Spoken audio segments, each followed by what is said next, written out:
G'day and welcome back to RC Model Reviews. Today another Runcam product. It's the Runcam Swift Micro. Now I've got the product line up here so you can get a relative indication of sizes. This is the Runcam Swift, this is the Runcam Mini, and this is the Runcam Micro. And as you can see, it's kind of small. Now I'm just going to show you, this doesn't have a fully enclosed case. You'll notice it's got some sort of plastic on the back there, but you can see some of the guts through this. They've tried to keep the weight down by keeping this the case to a minimum, so it's not fully enclosed, which is something you may want to consider if you plan to fly in wet conditions. Also, we'll be doing a test shortly with the spectrum analyzer to see whether this changes the amount of RF noise that the camera produces. Quite important for people that want to fly long distance with UHF, although I'm thinking, why would you use a micro camera for UHF long distance when you can use one of these? It doesn't make much sense, but some people no doubt will want to, and they want to know how noisy that camera is, so we will test it. Right. Let's just move these aside. No, before I do that, I'm just going to show you a size comparison between the Swift Mini and the Swift Micro, because it's pretty obvious from looking that there's not a lot of difference in width and there's not a lot of difference in height. So what I'm picking is they've taken the board from in here and they've just taken the case off, which enables them to lose a few mils either side, and they've used a shorter lens, so obviously the camera's not so long. So in reality, the height and width are not too much different, but the depth is quite a bit different and the weight is quite a bit different. We'll weigh them shortly and see what happens. But let's take a look for a start what you get in the box. Well, you get the camera, obviously. It'd be disappointing if you didn't. You get a couple of leads. One of them is for the video signal. One of them is for the the configuration, you know, when you change on the OSD on screen. Now this seems to have exactly the same firmware as the other two. So you've got wide dynamic range, you've got all the other brightness, color tint, everything else that you've got on these, you seem to have on there. Now, I didn't have the Runcam Swift here, Swift 2 of course, because that has an OSD with voltage sensing. Neither the Runcam Swift nor the Runcam Swift Mini nor the Micro has that voltage sensing. So if you want to be able to see the voltage of your battery on your video signal, you need to get the Runcam Swift 2, which is a really good camera as well. So what do we get? We've got those two leads, got some screws in the box. Now, what's missing is probably more important than what's in there.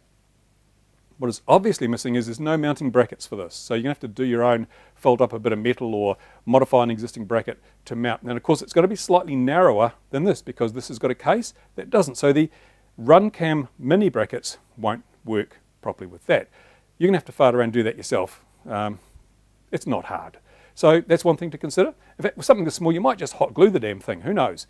The other thing to consider is it has a configurable software on it, so you can adjust all those things I mentioned, wide dynamic range and so forth, and it has the little connector there, and it has the extension lead, so you can, is that the one there?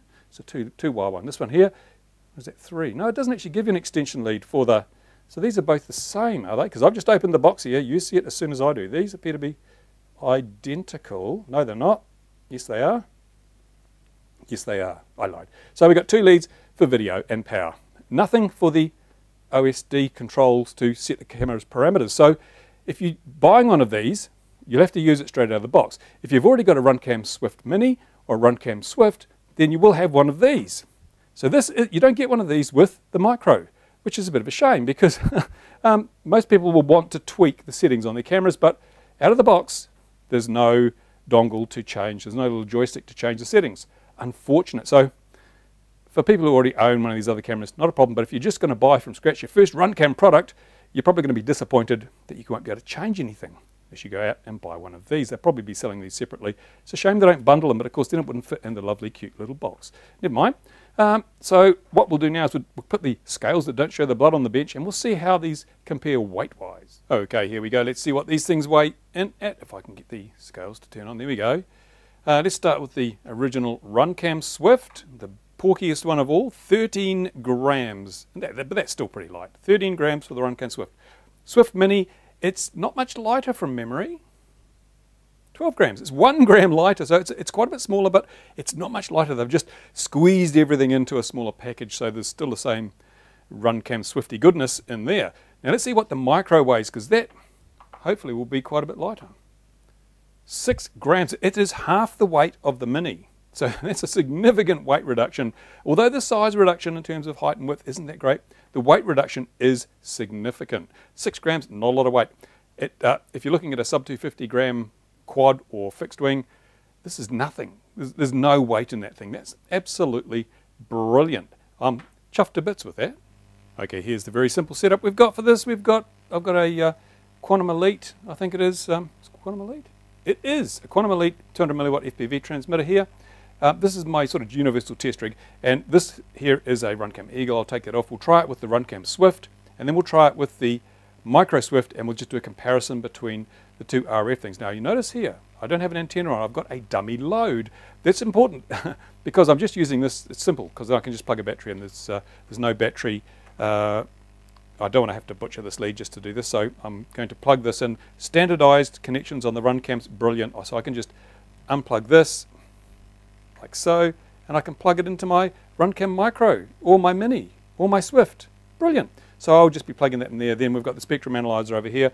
I'll be putting the sensor or the aerial, the antenna for that, same distance from all the cameras, and we'll just get a comparison of the noise on 2.4, 1.2, and 433.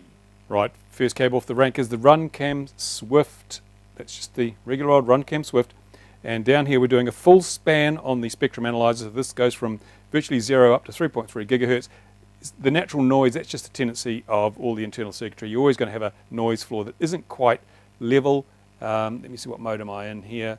Let's go back to normal mode so we can see it all wobbling around. There we go, there's the noise floor buzzing away there. Now I'm going to plug in the camera and let's see what happens to the noise floor. Bing bing, you can see a little bit of noise down here. This is right down probably a few hundred megahertz. Let's go down there and find out. We can go back to our span and reduce that. Go down to 50 megahertz. Change our frequency. We want to wind that right down till we find out where that noise is. I think it's probably around the... We're getting a bit of noise here now. I'll just increase the span a bit more. 100 megahertz. Back to frequency. Right, there we go. We've got some really noisy stuff down here, which is... Well, that's only 30 megahertz. So this is just... It's probably harmonics of the switching noise in the inbuilt regulator. See all that noise there? Unless you're flying long wire, it ain't going to be a problem. But if you are flying long wire, that is probably something to consider. Now we're up to 120 megahertz. Got a bit of noise here. Remember, this is the original Swift. So let's go to 433, which is where we're going to be concerned about our UHF stuff. 430. So this noise is not a lot, really, nothing really to worry about. Let's go to 1.2 gigahertz because we have FPV. Some people fly FPV on 1.2. And also, here we go, sorry about the beeping, but that's dead as a dodo at 1.2. There's nothing to worry about there. Finally, we'll go up to 2.4 because that's where our RC systems work. 2.45, yeah, quiet as a mouse. So the Runcam Swift's a really good all-round camera.